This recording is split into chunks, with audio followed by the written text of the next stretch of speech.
Imagine করুন আপনি ইংলিশে একটি সেন্টেন্স পড়লেন, মাত্র 4টি শব্দ, the old man the boat, এবং আপনি নিশ্চিত এটা ভুল, কারণ এখানে ভার্ব কোথায়, মিনিংই বা কোথায়, গ্রামারই বা কোথায়।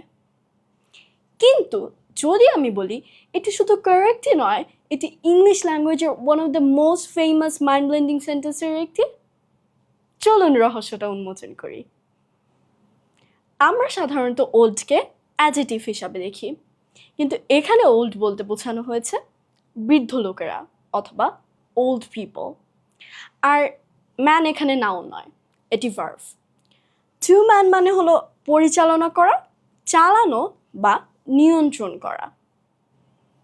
তাহলে the old man the boat এর অর্থ দাঁড়ায় the old man operate the boat, অর্থাৎ বৃদ্ধ লোকেরা নৌকাটি চালায়। একটি রোল বদলানোর সাথে সাথে এর অর্থও বদলে গেছে। এই কারণে ইংলিশ শুধু ভোকাবুলারির খেলা না, এটি পার্সপেক্টিভের খেলা। একই শব্দ ভিন্ন রূপ, আলাদা একদম অর্থ। সো একটি সেন্টেন্স দেখার পর তাকে ভুল বলার আগে এর ভেতরে গ্রামারটা খুঁজে দেখবেন। সো নেভার জাজ a sentence by its first look. Thank you for watching. Follow for more.